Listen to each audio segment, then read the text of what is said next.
ቅዱስ ቅዱስ ቅዱስ ጎይታ ሰራዊት ኩሉ ምድሪ ብኽብረቱ መሊኡ አሎ። እግዚአብሔር ኣብ ቅዱስ መቕደስ ዘሎ ዝፋኑ ከዓ ኣብ ሰማይ እዩ። ነቶም ትሑትን ድቑስን መንፈስ ዘለዎም ድማ ቀረብኦም እዩ። ጓይቶም ዝንስሑ ይሰምዕ፣ ናብ ጸሎቶም ድማ ጽን ይብል። ስለዚ ኣሚንና ናብ ዝፋን ጸጎ ንቕረብ፣ ሓጢኣትናን ዕዳናን ድማ ከምዚ ኢልና ንተኣመን።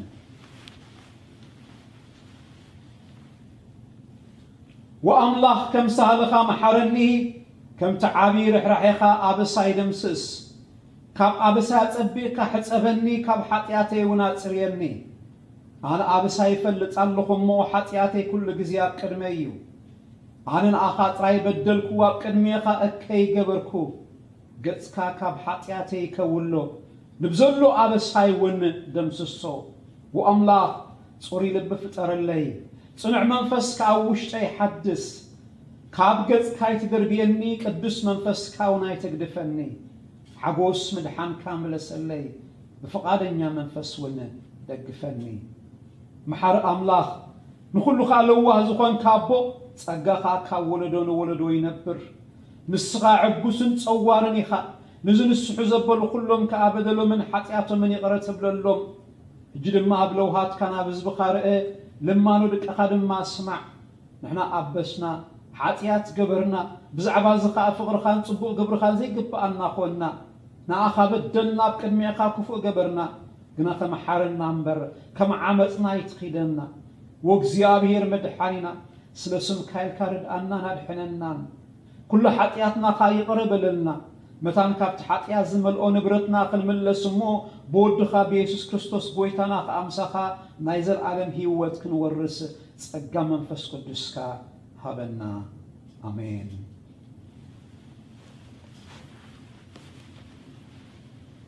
ሓጢኣትና እንተተናዘዝና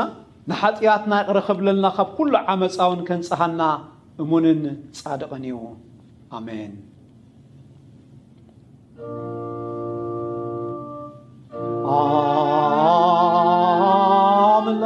አምላክ ፈጣሪ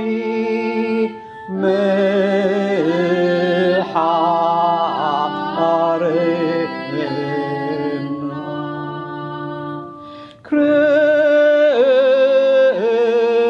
ክርስቶስ መድኃኒ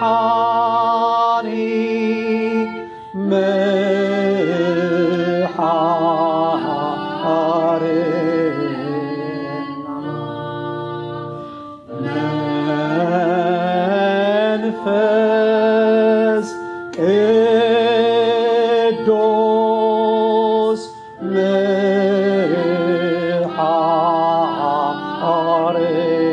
መሐረና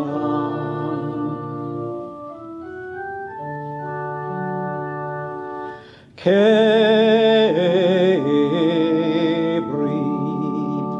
ንኣምላኽ ኣብላዕሊ ሰላም ኣብ ምድሪ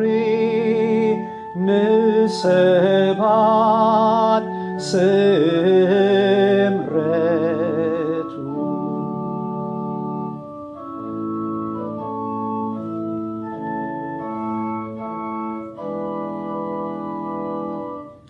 ሆሳዕና ወዲ ዳዊት እተባረኸዮ ብሩኽ እዩ ወዲ ዳዊት ብስም ጎይታ ዝመጽእ ሆሳዕና ወዲ ዳዊት እተባ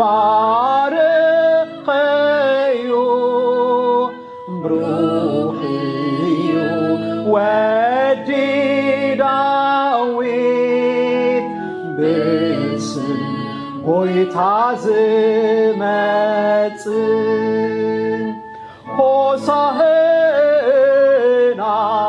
አብ አርያም ሆሳዕና ሆሳዕና ብሩክ እዩ ወዲ ዳዊት ብስም ጎይታ ዝመጽእ ሆሳዕና አብ አርያም ሆሳዕና ሆሳዕና ብሩክ እዩ ወዲ ዳዊት ብስም ጎይታ ዝመጽእ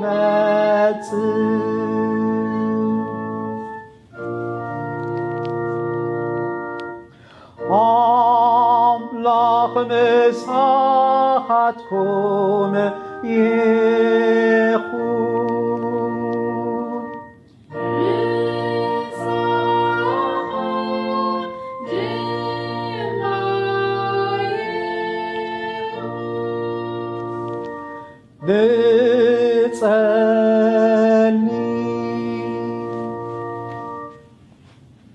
ወኹሉ ትኽእል ሰማያዊ ኣምላኽና ብኢየሱስ ክርስቶስ ጎይታና ሓቂ ዘለዋ እምነትን ንምሕረትካ ጽኑዕ ተስፋ ንብጻይና ድማ ለግም ዘይብላ ፍቕሪ ክትበና ንልምነካ ኣሎና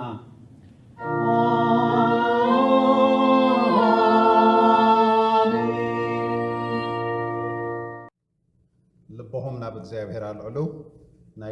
ናይ ሎሚ ክፍሊ መጽሓፍ ቅዱስና ድማ ስምዑ ኣብ መዝሙር ዳዊት መበል 122 መዝሙር ምድያብ ናይ ዳዊት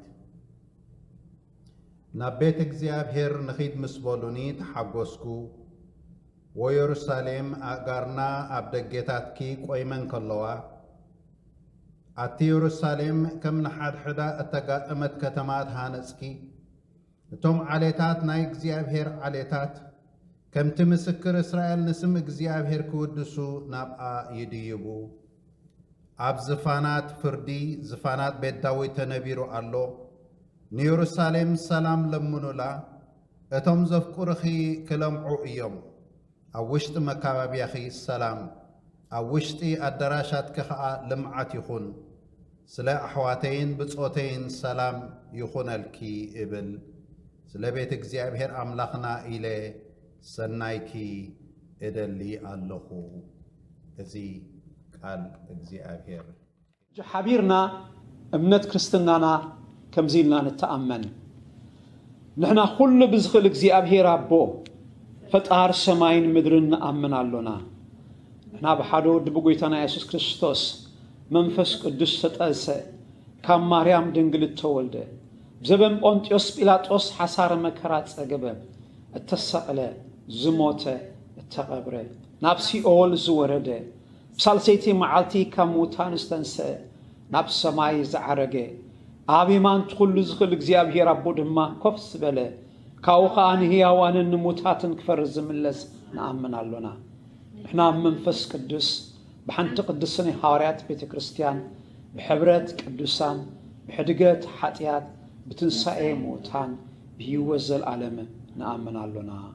አሜን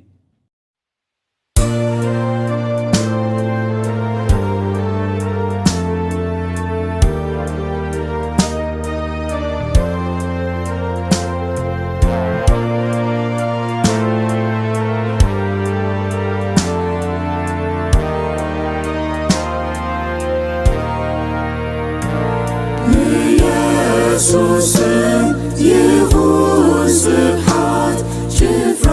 ሰማይ ድረስ ጭፍራ ሰማይ ድረስ ይመስሎ ዘውድ መንግሥታት መንግሥት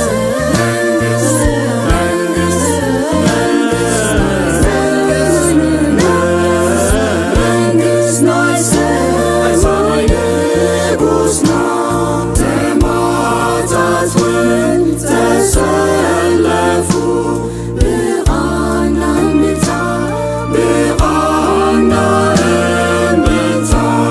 ምስጋናሁ አበርክቱ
ናይሎሚ ክፍል ወንጌልና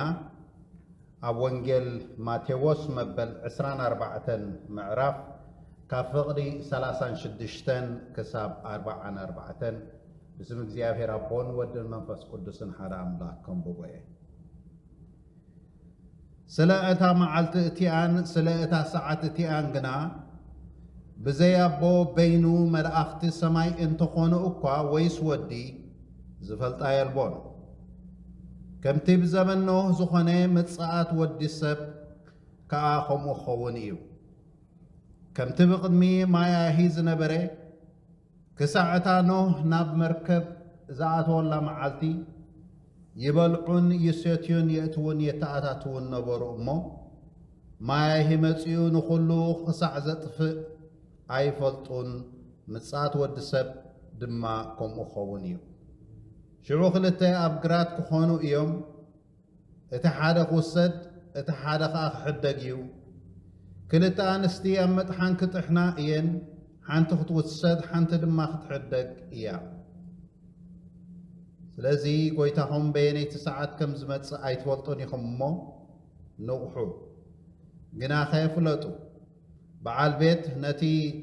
ነታ ሰራቂ ዝመጸላ ግዜ እንተ ዝፈልጣስ ምነቕሐ ቤቱ ክትቋዓት ከላውን ስቃይ ምበለን ስለዚ ወዲ ሰብ ብዘይ ሓሰብኩሞ ግዜ ክመጽእ እሞ ንስኻትኩም ድማ እተዳለኹም ኩኑ እዚ ቃል እግዚአብሔር እዩ ንጸልይ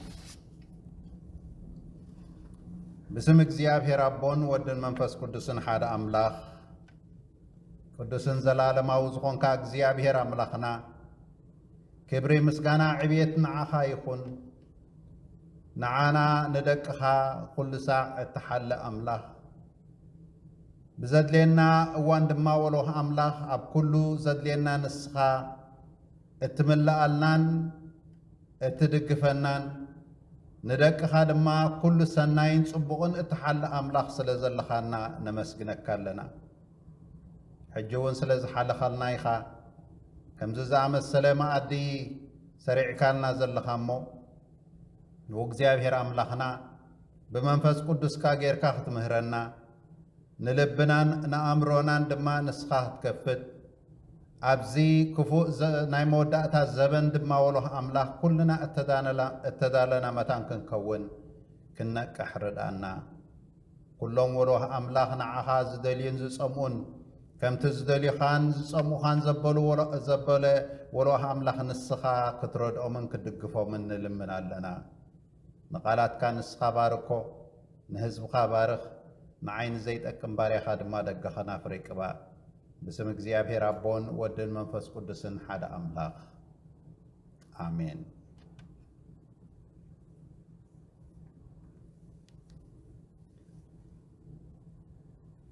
ጎይታናን መድኃኒና ኢየሱስ ክርስቶስ ነቶም ደድሕሪኡ ዝስዕቡ ዝነበሩ ደቂ መዛሙርቱ ብዛዕባ እቲ ካልኣይ ምጻቱ ዝመጸሉ ግዜን ድልው ምዃን ኣድላይ ምዃኑ ይምህሮም ነበረ እዘን ጥቕስታት ዘንበብናየን እዚኣተን ንቑሕን ተኣማንነትን ምምላስ ክርስቶስ ክንጽበ ኸለና ብተስፋ ምንባር እየን ዘጉልሓ ደቂ ተስፋ ምዃንና ዕላማና ናብቲ ንሱ ንደቀ መዛሙርቱ ተስፋ ዝሃበ ነታ ማሕበሩን ተስፋ ሂብዋ ዝኸደ ልብኹም ኣይሸበር በአምላኽ እመኑ በአይ እውን እመኑ ኣብ ቤት ኣቦይ ብዙሕ ማሕደር ኣሎ እዚ እንተዘይህሉስ ምበልኩኹም ነይረ ስፍራ ከዳልወልኩም እኸይድ ኣለኹ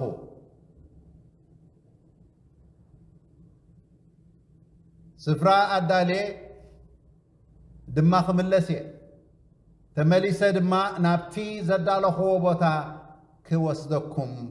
እየ እዚ ተስፋ እዚ እሙን ኮይኑ ክሳብ ሕጂ ዝነብር ዘሎ ኩሎም ቅዱሳን ድማ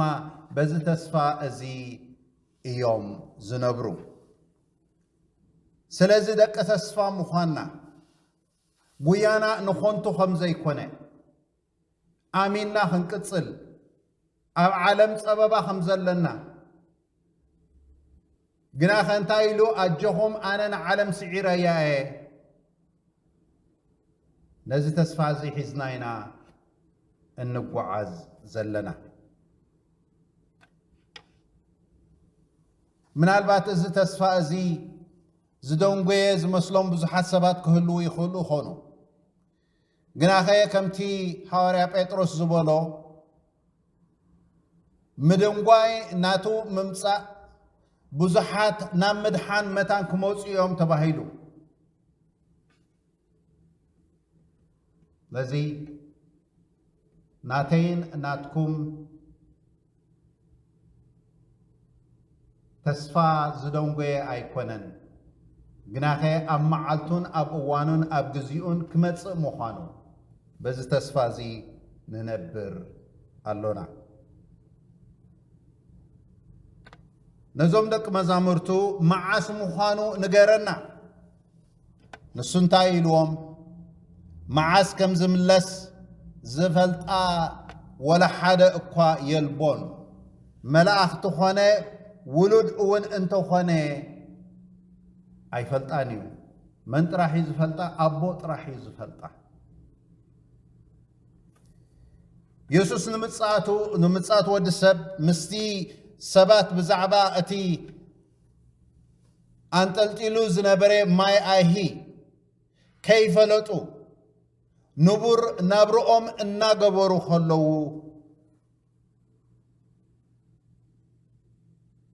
اتماي حندبت كم زمصه اتماي ايهي خم زمصه ينغرنا بيت غزي نو يبل زغاطمه حندبتاو ماي ايهي سبات كيف لطو يبلعون يستيون يمرعون نبرو إذا خا مملاس كريستوس نتوم زي تدالو سبات بخمي كمز رخبهم زنت أبارة إيو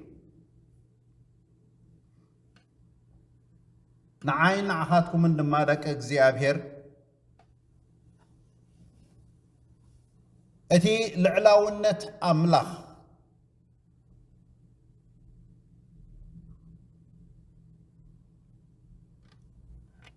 أبقمت بمئتاو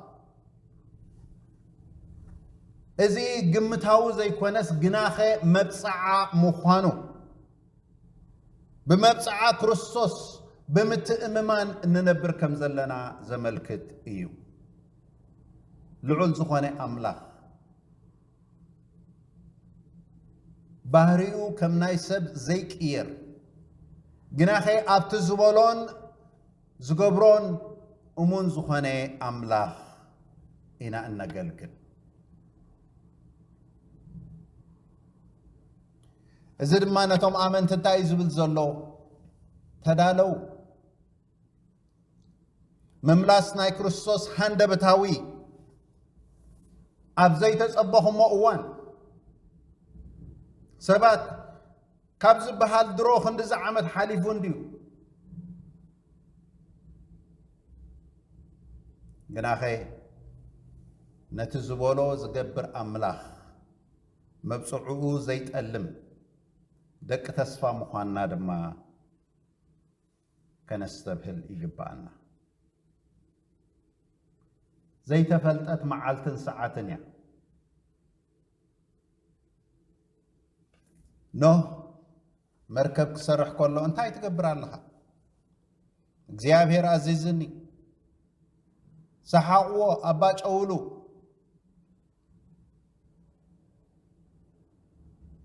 ننوح عمتات دما سرحي بتا እግዚአብሔር زاززو معالتن ساعتن دما نسخان بعالت بيتكان دقخان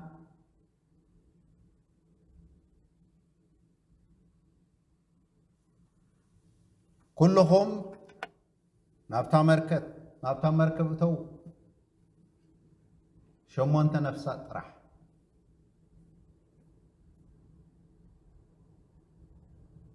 هو بزي تصبنا يا اوان ايكونني ابن بلل اوان نويحو خندي معامتات كوينو ابز تبهلل اوان سبات يبلعون يساتيون بتغزيو نو زنبرن ابز اوان نازلو غزيان زتفلي يكونن سب أنا زدلخو خجبر كم دليتي كنبر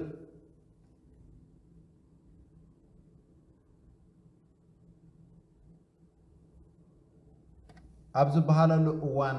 زبننينا ننبر زلنا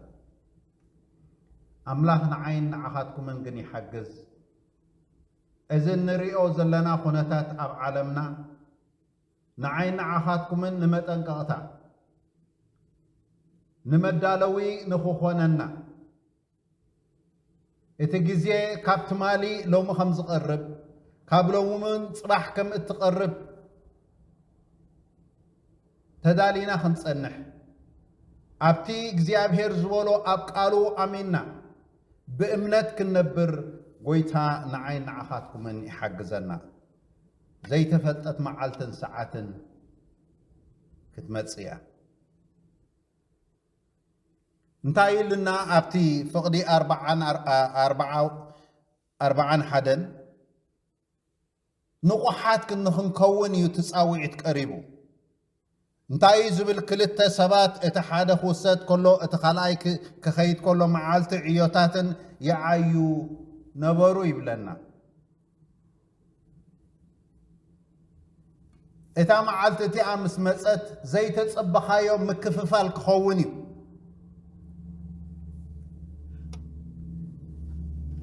ኩሎም ንእግዚአብሔር ዝኣምኑ ዘበሉ ህይወቶም ብመንፈሳዊ መዳይ ንቑሓትን ንጡፋትን እሙናትን ክኾኑ ተጸዊዖም እዮም ድልውነት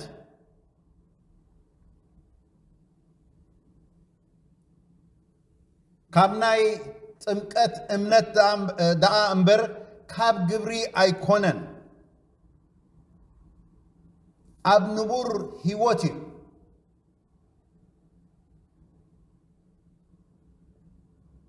እቲ እትኣምነሉ ክትነብረሉ ብኡ ክትምራሕ እግዚአብሔር መራሒኻ ክኸውን ኣብቲ ድልዱል መሰረት ናይ ቃሉ ኣብኡ ክትኣምን መሪሕነት ድማ ካብኡ ክትረክብ ብገዛእ ርእስኻ ከምዘይ ትነብር ግናኸ ንእግዚአብሔር እንታይ ይፍቓድካ ጎይታይ ኣብ ህይወትካ ኣብ ህይወተይ እንታይ ይፍቓድካ ብኸመይ ክመላለስ ትደልየኒ ንዓኻ እናኽበርኩ መታን ክነብር ድማ ጸጋን ሓይልን ኣብ ዝሓለይ እናበልና ክንነብር ንቑሓት ክንከውን ኣብ ከባቢናን ኣብ ጎረቤትናን ኣብ ቤትናን ኣብ ህዝብናን ዘሎ ኩሉ ነገር ንሕና ብርሃን ዓለም ክንከውን ኢና ተጸውዕና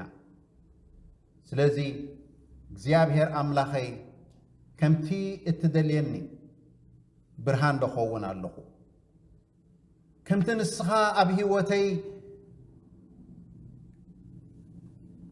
ክነብር እትደልዮ ከምኡ ክነብር ጎይታ ጸጋኻን ሓይልኻን ኣብ ዝሓለይ ጽዋዓና እንታይ ምዃኑ ከነለሊ ንቑሓት ክንከውን ብቓል እግዚአብሔርን ብጸሎትን ኣብ ቅድሚኡ ክንቀርብ ሕብረት ኣሕዋት ከይንገድፍ ቤት ኣምላኽና ከይንገድፍ ግናኸ ብኹሉ ነገርና ንእግዚአብሔር እንኽብር መንፈሳዊ ኾነ ብስጋዊ ናብራና እግዚአብሔር ዝኸብረሉ ክንገብር ጎይታ ንነፍስ ወከፍና ይደግፍ ነዚ ኢና ተጸዊዕና ብርሃን ዓለም ክንከውን ንቑሓት ክንከውን ድልዋት ክንከውን ኣብ ቤት ኣምላኽ ከለና ካብቶም ዝተርፉ ከይንኸውን ግናኸ በቲ ንሱ ዝደልየና መገዲ እናተመላለስና እሙናት ኮይንና ክንነብር ጎይታ ንኹልና ይደግፍ ስለምንታይ እዞም ክልተ ሰባት ብሓንሳ እናሰርሑ ወይዘን ክልተ ኣንስቲ እፈልጣየን ነይረን እፈልጥዮም ነይሮም እቲ ሓደ ኣሚኑ እቲ ሓደ ግን ብልምዲ ዝመላለስ ጎይታ ንዓይን ንዓኻትኩም ይደግፍ ኣብ ቤት ኣምላኽ እናተመላለስና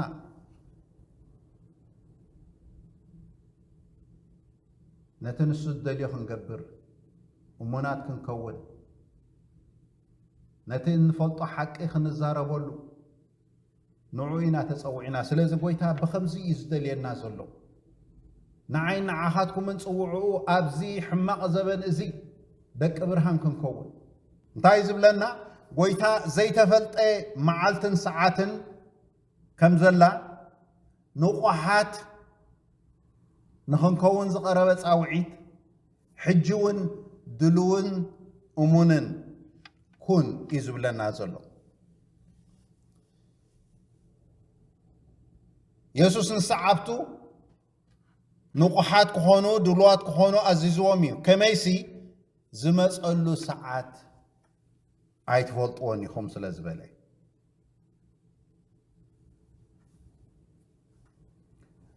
ንቑሕ ኩን ማለት እንታይ ማለት እዩ ንቑሕ ኩን ማለት ብእምነት ምንባር ማለት እዩ ኣምላኽ ኣብ ምንባር ዕዮ ኣምላኽ ድማ ምፍጻም ማለት እዩ ኣብቲ ተፀዋዕካሉ እሙን ኩን ነቲ ዕዮ ኣምላኽ ዝሃበካ ድማ ብእምነት ፈጽሞ ከምኡውን ንቑሕ ኩን ምባል ንቑሕ ምዃን ማለት ኣብቲ መብፅዓታት ኣምላኽ ኣብኡ ተወከል መንፈሳዊ ድልውነትካ ድማ የጠቃልል ስለዚ እሙናት ክንከውን ብእምነት ክንነብር ዕዮ ኣምላኽ ክንፍጽም መብፅዓታት ኣምላኽ ድማ ክንውከል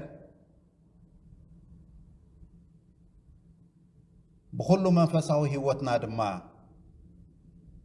ድልዋትን ጥንቁቃትን ክንከውን ይጽውዓና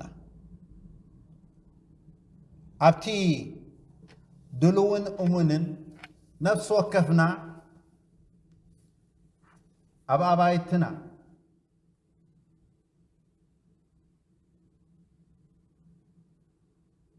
መሸጎር ናይ ቤትና ድልዱል ክኸውን በዚ ዘበን ዘምጽኦ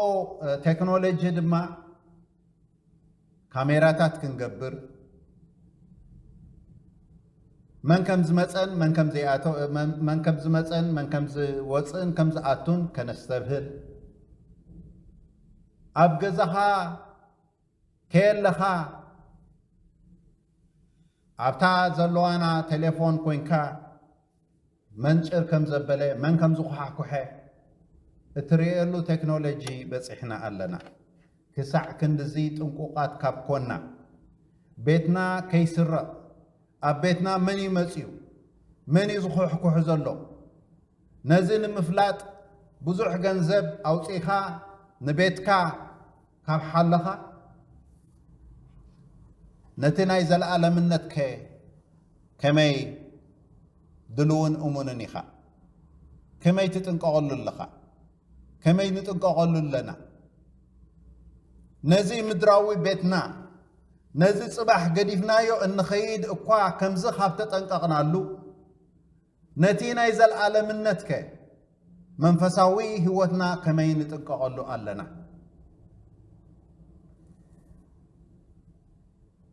እንተደኣ ሰራቂ ነቲ በዓል ቤት ጽባሕ መጽየ ቤትካ ክሰርቆ እየ እንተደኣ ኢልዎ ከመይ ዘይነቅሕ ብለና ቅዱስ ጽሑፉ እዚ ድማ እንታይ ዘሰብል ዘሎ እታ መዓልትን ሰዓትን ስለ ዘይንፈልጣ ኣዝዩ ሕጹጽን ኣገዳስን ምዃኑ ከነስተብህል ኢሉ ዝቓልዚ ንዓና ተጻሒፍልና ዘሎ ብጥንቃቐ ክንመላለስ ከም ዘለና እቲ መንፈሳዊ ህይወትና ዘለዓለምነት ኣለዎ ስለዚ ብዘለዓለምነት ህይወትኩም ክንጣላዕ የብልናን እዩ ዝብለና ዘሎ ግናኸ ኣኽቢርና ክንሕዞ ነቲ ካብ ግዜ ንእስነትና ሰናይ ዝገበረልና እግዚአብሔር ተስፋ ዝሃበና እግዚአብሔር ተመሊሰ ክወስደኩም እየ ዝበለ እግዚአብሔር እሙናት ክንከውን ኣዚና ጥንቁቃት ክንከውን እግዚአብሔር ዝኸብረሉ ህይወት ክህልወና ኣይንወድቕን ኢና ሓጢአት ኣይንገብርን ኢና ኣይኮንናን ንብል ዘለና ግናኸ ወእግዚአብሔር ኣምላኽ صوري لب فطرلي صنوع منفس دما أوشتي حدث النابلنا بنزازين بنسحان كنبر قويتا يدلينا انقوقات أمونات أب كله نقبره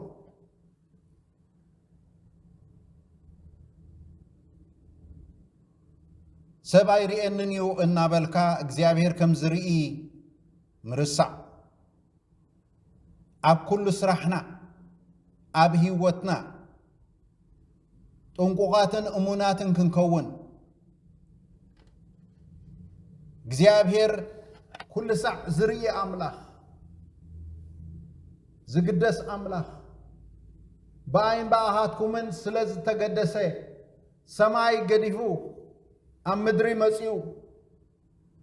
نقول له حسارة مكراز أجاب إجزيابهر نعين نعهاتكم من بجنة بجاز حلف لنا نزي كريستوس زي تنقوات كنكون قالوا ينقرنا له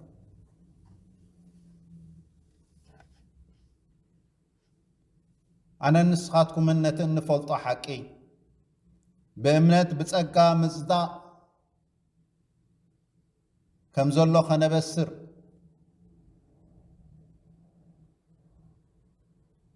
دلو مخان دحنات مركب زي كونس بأمنات بنطفت منبار مالتيو دلو مخان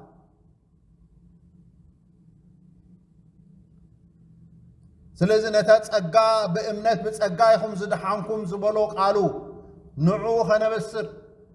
بتكباراتنا بمهابنا ايكونن بقبري يكونن قناخي بأمنات بتصقى يخم زدحانكم نزي تخلق قال اغزيابهر دما بأمنات نبسر نفس وكفنا أب أوان مصباي كم مجبتي أملاخ متن أب زلوا صوعة بتأماننت كنبر يزق بانا أب تمصباينا نزلنا تصبنا بأمنت كنبر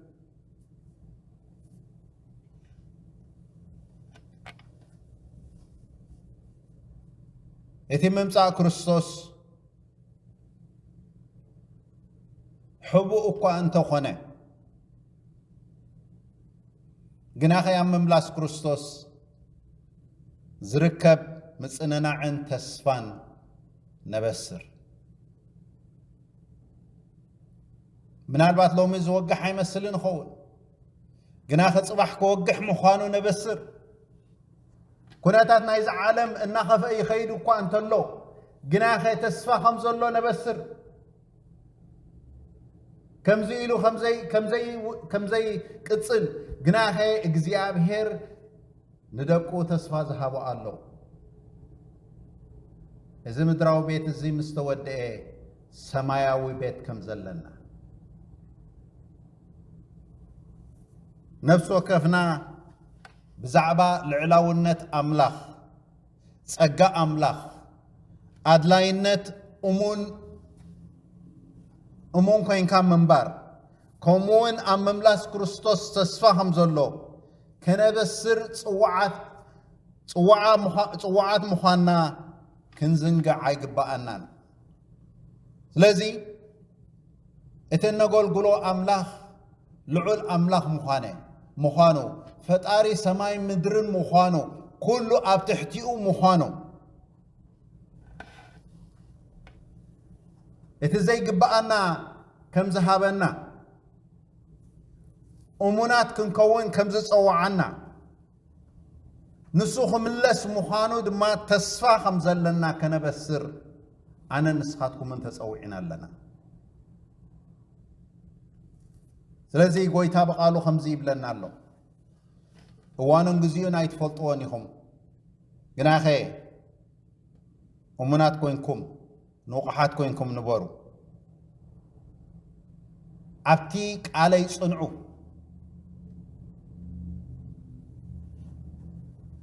ክምለስ እዩ ኢየሱስ ክምለስ እዩ መዓስ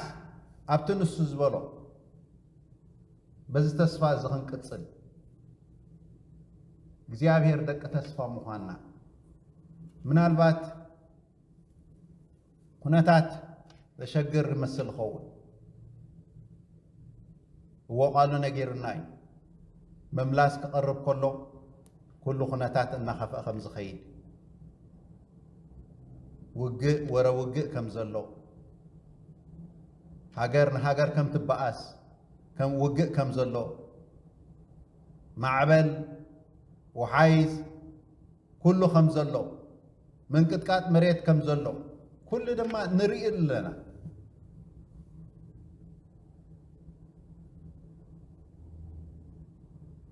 ለዚ መምላሱ ከም ዝቐረበ ኣንቱ ዝበልኮ ካብቲ ማሊ ሎሙ ትቐርብ ካብ ሎሙን ጽባሕ ትቀርብ እያ ፈቓዱ እትኾይና ክንርያ ስለዚ እሙናት ምዃን ግና ኸ መዓሲ ኢኻ ትምለስ መዓሲ እዚ ዝኸውን እናበልና ክንሽበር ዘይኮነስ ኣብቲ ንሱ ሂብና ዘሎ ጻውዒት ኣብኡ እሙናት ኮይና ክንቅጽል ጥራሕ ብዛዕባ ምምጽኡ ክንሽገር ክንጭነቕ ዘይኮነስ ብተስፋ ክንነብር እዩ ዝደልየና እሙናት ኮይና ብተስፋ ክንነብር ስለዚ ኩነታትኩም ብዘየገድስ ዘለኹሞ ኩነታት እግዚአብሔር ይፈልጦ ምዃኑ ኣብቲ ሽግርኩምን ሓጎስኩምን ንሱ ተኸፋሊ ምዃኑ ኣብቲ ሕማምኩም ኩሉ እውን እግዚአብሔር ተኸፋሊ ምዃኑ ንሱ ተሓልፎ ዘለኹም ይርድኦ ምዃኑ ኩሉ ዘለና ጉዳይ ናይ ስድራና ናይ ቤትና ናይ ደቅና ኩሉ ጉዳዩ ምዃኑ ከነስተብህል ስለዚ ኣነ ንስኻትኩም እንታይና ክንገብር ዘለና ንዕኡ ክንቦ ጎይታ ቃልካ ከምዚ ይዝብል እቲ ንስኻ ትመፀሉ ግዜ ኣይፈልጥን እዩ ግና ኸ ክነቅሕ ፀዊዕካን ኣለኻ ኣብቲ ምንቅሐይ ድማ እሙን ክኸውን እሙን ኮይነ ድማ ነቲ ንስኻ እትብለኒ ክገብር ሓግዘኒ እናበልና ናብኡ ጸሎት ክንገብር ናብኡ ክንቀርብ ብምስጋናን ብጸሎትን እንታይ ዝብለና ምስጋናን ጸሎትን ኩሉ ሰዕ ጸሎትኩም ዘበለስ ብጸሎትን ልማኖን ምስናይ ምስጋና ኣብ ኣምላኽ ይፈለጥ ዳ እምበር እንታይ ብገለ ነገር እኳ ኣይትጨነቁ ለዚ ኩሉ ወሃብ ኣምላኽ ስለ ዘለና ብገለ ነገር ከይንጨነቕ ግናኸ ኩሉ ንዕኡ እንተደኣ ሂብናዮ ንሱ ድማ በቲ ንሱ ዝመደቦን ዝደለየን ከም ፈቓዱ ኩሉ ንሰናይና ክገብር እዩ ለዚ ኣምላኽ ንነፍሲ ወከፍና ይደግፍ እሙናትን ንቑሓትን ኮይና ክንነብር ድማ ጎይታ ንኹልና ይደግፍ ጎይታ ንኹልኩም ይባርኽ ኣሜን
Mecca, Waitana Metu, Opposite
አምላክ መሳኻትኩም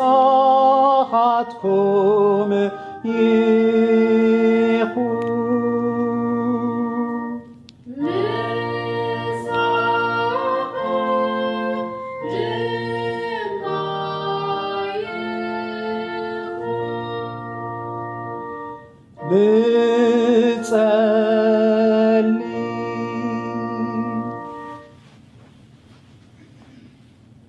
ወዘለዓለማዊ ኩሉ ዝከኣለካ ኣምላኽ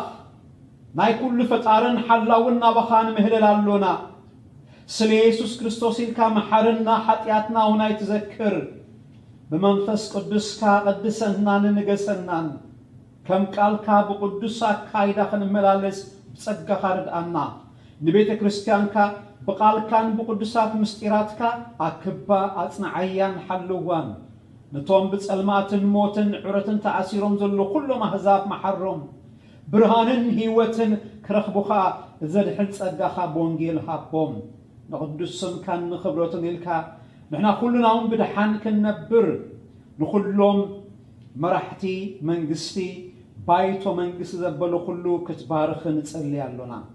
ንብረት ሰላምን ድሓንን ኣውርደልና ጥዑይን ዝጠቀምን ኣየር አንፍሰልና ፀሓይን ማይን በብዋኑ ሃበና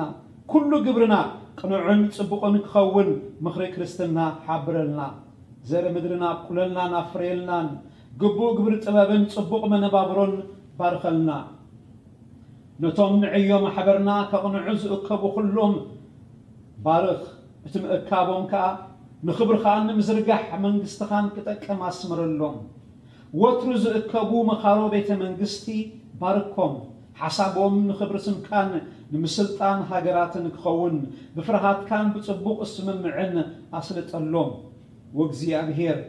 ነዛ ቅድስ ንብረት ቃል ኪዳን ባርኽ መናዳ ከዓ ነቶም ሕጂ ብቃል ኪዳን ክተኣታተው ዝደልዩ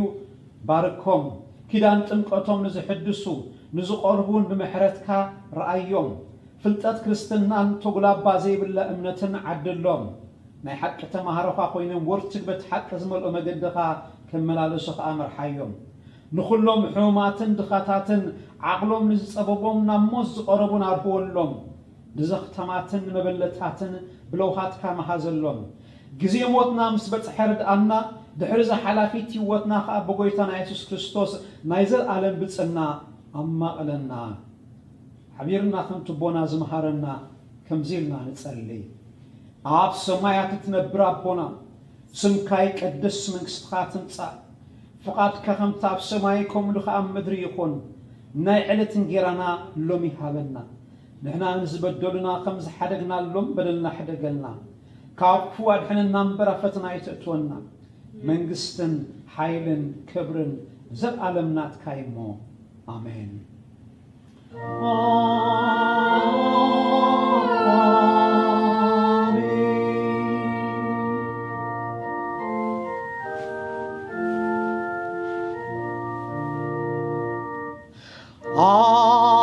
አምላኽ አመስግኑን አክብሩን ክብርን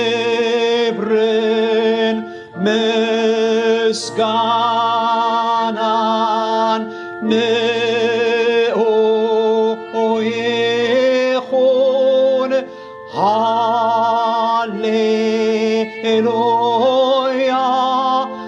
ሃሌሉያ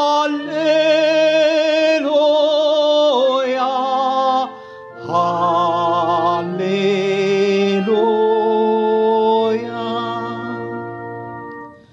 ልብኹም ናብ እግዚአብሔር አልዕሉ በረኸቱ ድማ ተቀበሉ እግዚአብሔር ይባርኽኩምን ይሐልኹምን እግዚአብሔር ገጽ ይብርሃልኩም ጸጉ ድማ ይሃብኩም እግዚአብሔር ገጽ ይምለሰልኩም ሰላሙ ድማ ይሃብኩም ብስም እግዚአብሔር አቦን ወድን መንፈስ ቅዱስን ሓደ አምላኽ አሜን አሜን አሜን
Yes,